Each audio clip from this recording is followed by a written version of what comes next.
ನಮಸ್ಕಾರ ಸ್ನೇಹಿತರೆ, ನಮ್ಮ ನಂಬಿಕೆಗೆ ಸ್ವಾಗತ ಸುಸ್ವಾಗತ. ಸ್ನೇಹಿತರೆ, ಹಿಂದಿನ ವಿಡಿಯೋದಲ್ಲಿ ನಿಮಗೆ ಸಂಕ್ಷಿಪ್ತವಾಗಿ ಸಂಜಯ್ ಗಾಂಧಿ ಬಗ್ಗೆ ಹೇಳಿದ್ದೆ. ಆ ಸಂಜಯ್ ಗಾಂಧಿಯಲ್ಲಿ ಅಕ್ಷರಶಃ ಪ್ರಕಟಗೊಂಡಿದ್ದು ಅಂದರೆ ಅದು ಫಿರೋಜ್ ಗಾಂಧಿ.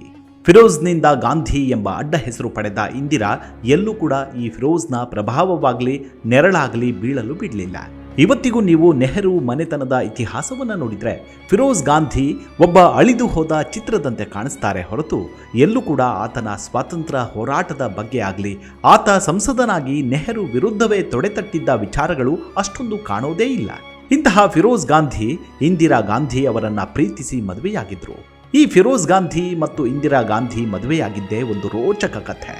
ಇಂದಿರಾ ಪ್ರಿಯದರ್ಶಿನಿ ಮತ್ತು ಫಿರೋಜ್ ಗಾಂಧಿಯದ್ದು ಲವ್ ಮ್ಯಾರೇಜ್ ಅನ್ನೋದು ಎಲ್ಲರಿಗೂ ಗೊತ್ತಿರುವ ವಿಚಾರ. ಆದರೆ ಆ ಮದುವೆ ಮನೆಯವರ ವಿರೋಧದ ಮಧ್ಯೆ ನಡೀತು. ಅದು ಕೂಡ ಒಬ್ಬ ಪ್ರಧಾನಿಯನ್ನ ಎದುರು ಹಾಕಿಕೊಂಡು ಫಿರೋಜ್ ಗಾಂಧಿ ಎಂಬ ಒಬ್ಬ ಸ್ಫುರದ್ರೂಪಿ ಪಾರ್ಸಿ ಹುಡುಗ ಮದುವೆಯಾದ ಅಂದ್ರೆ ಅದು ನಿಜಕ್ಕೂ ದೊಡ್ಡ ಸಾಹಸವೇ. ಅಸಲಿಗೆ ಫಿರೋಜ್ ಅಡ್ಡ ಹೆಸರು ಗ್ಯಾಂಡಿ ಆಗಿತ್ತು.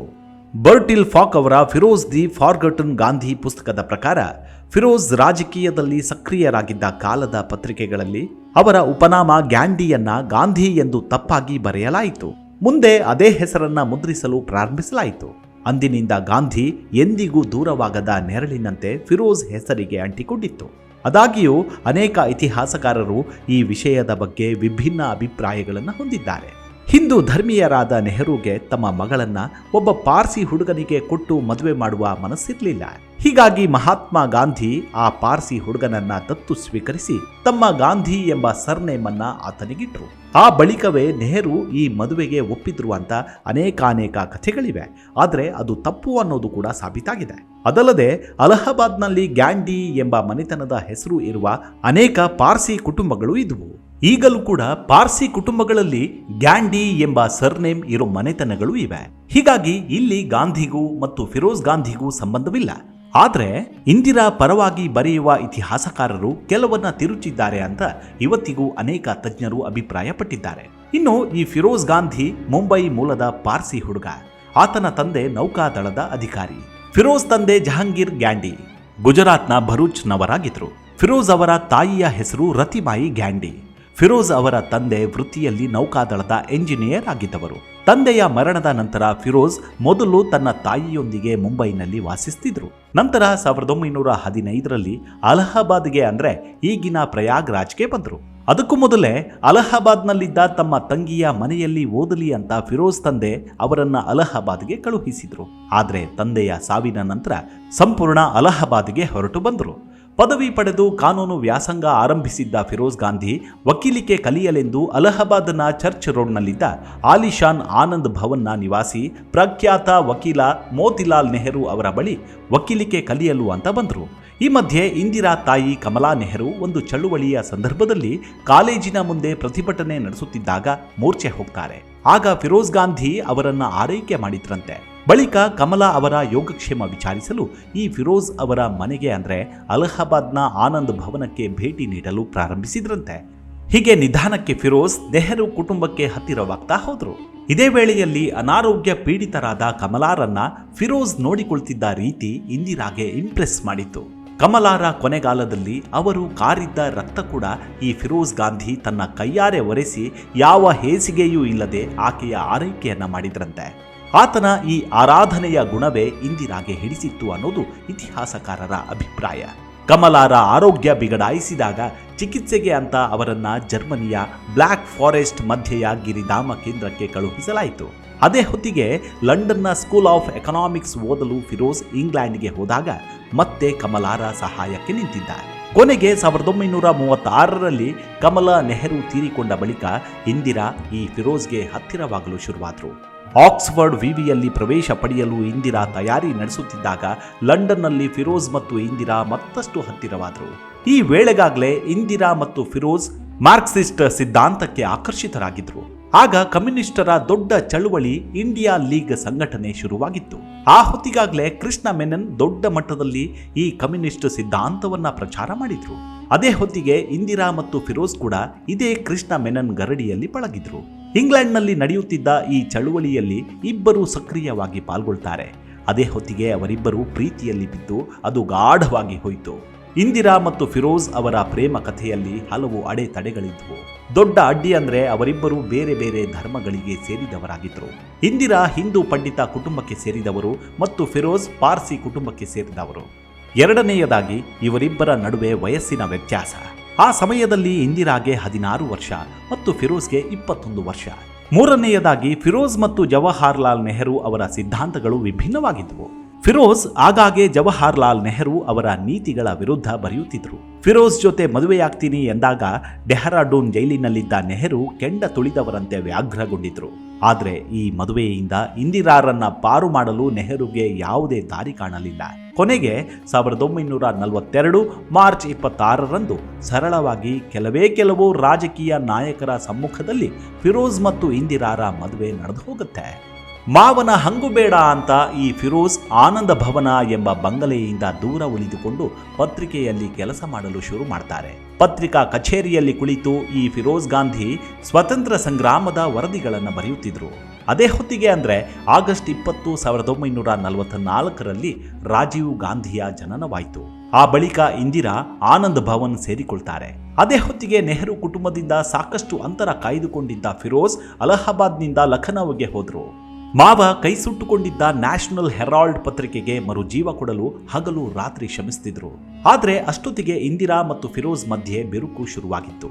ಅದಕ್ಕೆ ಕಾರಣ ಅಂದ್ರೆ ಫಿರೋಜ್ ಗಾಂಧಿಯ ಹೆಣ್ಣು ಬಾಕತನ. ಇನ್ನು ಇಬ್ಬರ ಮಧ್ಯೆ ಸಾಕಷ್ಟು ವೈರುಧ್ಯಗಳಿದ್ವು. ಇಂದಿರಾ ಗಂಭೀರ ಸ್ವಭಾವದವರಾಗಿದ್ರೆ ಈ ಫಿರೋಜ್ ವಿಪರೀತ ವಾಚಾಳಿಯಾಗಿದ್ರು. ಇದಿಷ್ಟೇ ಅಲ್ಲದೆ ನಾನಾ ಕಾರಣಗಳಿಗೆ ಇಂದಿರಾ ಮತ್ತು ಫಿರೋಜ್ ಮಧ್ಯೆ ಬಿರುಕು ದೊಡ್ಡದಾಗುತ್ತಾ ಹೋಯಿತು.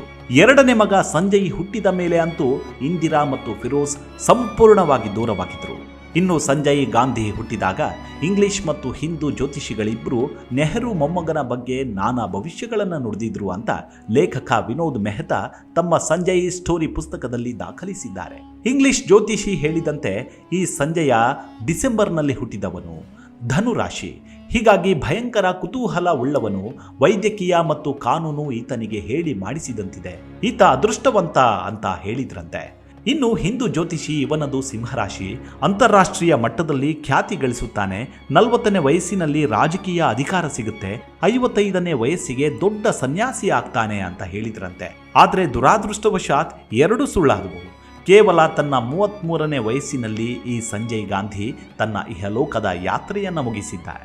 ಪ್ರಧಾನಿ ಪಟ್ಟದ ಆಸೆಪಟ್ಟು ನೆಹರು ಕುಟುಂಬವನ್ನ ಮರೆತು ದಿನಕ್ಕೆ 16 ಗಂಟೆ ದುಡಿಯುತ್ತಿದ್ದರು. ಮುಂದೆ ಪ್ರಧಾನಿಯಾದಾಗ ನೆಹರು ಕುಟುಂಬ ತೀನ್ ಮೂರ್ತಿ ಎಂಬ ಬೃಹತ್ ಅರಮನೆಗೆ ಶಿಫ್ಟ್ ಆಯಿತು. ಆ ಬಳಿಕ ರಾಜಕಾರಣವನ್ನ ತಂದೆ ಜೊತೆ ನಿಂತು ಹತ್ತಿರದಿಂದ ನೋಡಿದ ಇಂದಿರಾ ಗಾಂಧಿಯವರಿಗೆ ನಿಧಾನವಾಗಿ ಅಧಿಕಾರದ ಮೇಲಿನ ಆಸೆ ಚಿಗುರುತ್ತಾ ಹೋಯಿತು. ಹೀಗಾಗಿ ಅವರು ತಂದೆ ಜೊತೆ ವಿದೇಶದ ಯಾತ್ರೆಗೆ ಹೋಗ್ತಿದ್ರು ವಿನಃ ಮಕ್ಕಳ ಕಡೆ ಗಮನವನ್ನು ಹರಿಸಲಿಲ್ಲ ಅಂತ ಕೆಲ ಇತಿಹಾಸಕಾರರು ತಮ್ಮ ಪುಸ್ತಕಗಳಲ್ಲಿ ಬರೆದುಕೊಂಡಿದ್ದಾರೆ.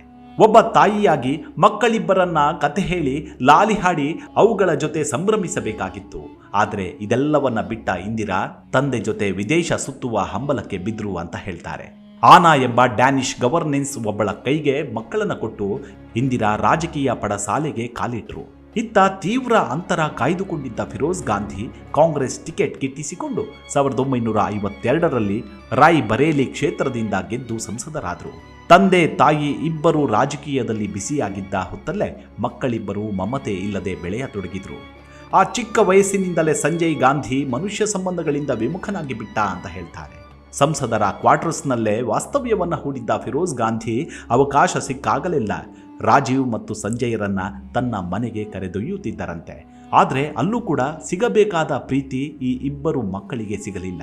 ಇದೇ ಹೊತ್ತಲ್ಲೇ ಸಂಸದನಾಗಿದ್ದ ಫಿರೋಜ್ ಗಾಂಧಿ ಸಂಸತ್ತಿನಲ್ಲಿ ಮಾವನ ವಿರುದ್ಧವೇ ಮಾತಿನ ಕದನಕ್ಕೆ ಇಳಿಯುತ್ತಿದ್ದರಂತೆ.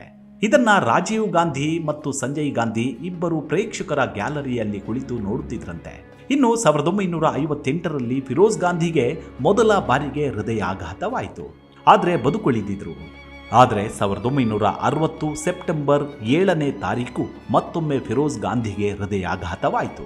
ಆಗ ತಾನೇ ಡ್ರೈವ್ ಮಾಡಿಕೊಂಡು ಆಸ್ಪತ್ರೆಗೆ ಆಗಮಿಸಿದ್ರು. ಆದರೆ ದುರಾದೃಷ್ಟವಶಾತ್ ಆಸ್ಪತ್ರೆಯ ಬಾಗಿಲಲ್ಲೇ 2ನೇ ಬಾರಿಗೆ ಹೃದಯಾಘಾತವಾಗಿ ಕುಸಿದು ಬಿದ್ರು. ಕೇರಳದಿಂದ ಇಂದಿರಾ ಓಡೋಡಿ ಬರ್ತಾರೆ. ಮರುದಿನ ಇಂದಿರೆಯ ಮಡಿಲಲ್ಲಿ ಫಿರೋಜ್ ಗಾಂಧಿ ಇಹಲೋಕದ ಯಾತ್ರೆಯನ್ನು ಮುಗಿಸಿದ್ರು. ಲಂಡನ್ನಿಂದ ಬಂದಿದ್ದ ಮಗ ರಾಜೀವ್ ಗಾಂಧಿ ತಂದೆಯ ಚಿತೆಗೆ ಅಗ್ನಿಸ್ಪರ್ಶ ಮಾಡ್ತಾರೆ. ರಾಜೀವ್ ತಂದೆಯನ್ನ ಪ್ರೀತಿಸ್ತಿದ್ರು, ಆದರೆ ಫಿರೋಜ್ ಗಾಂಧಿಗೆ ಸಂಜಯ್ ಗಾಂಧಿ ಮೇಲೆ ವಿಪರೀತ ಪ್ರೀತಿ ಇತ್ತು ಅಂತ ಹೇಳ್ತಾರೆ. ಹೀಗಾಗಿ ಫಿರೋಜ್ ಸಂಜಯ್ನಲ್ಲಿ ಅವತರಿಸಿದ್ರು ಅಂತ ಅನೇಕ ಲೇಖಕರು ದಾಖಲಿಸಿದ್ದಾರೆ. ಇಲ್ಲಿಂದ ಶುರುವಾಗಿದ್ದು ಸಂಜಯ್ ಗಾಂಧಿ ಎಂಬ ದಿ ಲೀಡರ್ ಸ್ಟೋರಿ. ಆದ್ರೆ ದುರ್ದೈವ ಅಂದ್ರೆ ಆತ ಲೀಡರ್ ಆಗೋ ಮುನ್ನವೇ ಕಣ್ಮುಚ್ಚಿಬಿಟ್ಟ. ಈ ಸಂಜಯ್ ಗಾಂಧಿಗೆ ಕುಡಿತ ಗೊತ್ತಿರಲಿಲ್ಲ, ಯಾವತ್ತೂ ಸಿಗರೇಟಿಗೆ ತುಟಿ ಹಚ್ಚಿದವರಲ್ಲ. ಆದ್ರೆ ಸ್ತ್ರೀ ವ್ಯಾಮೋಹ ವಿಪರೀತವಾಗಿತ್ತು ಅಂತ ಅನೇಕರು ಹೇಳ್ತಾರೆ.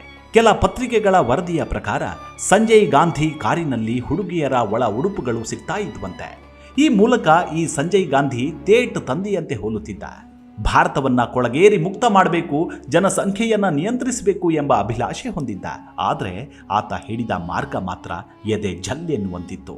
ಹಾಗಿದ್ರೆ ಸಂಜಯ್ ಗಾಂಧಿಯ ಕನಸುಗಳು ಆತ ಇಂದಿರೆಯ ನೆರಳಲ್ಲಿ ಪ್ರಭಾವಿಯಾಗಿ ಬೆಳೆದಿದ್ದು ಹೇಗೆ ಅಂತ ಮುಂದಿನ ವಿಡಿಯೋದಲ್ಲಿ ನೋಡೋಣ. ಅದಕ್ಕೂ ಮುನ್ನ ನಿಮ್ಮ ಆರೋಗ್ಯದ ಕಡೆ ಗಮನವಿರಲಿ. Take care. ನಮಸ್ಕಾರ.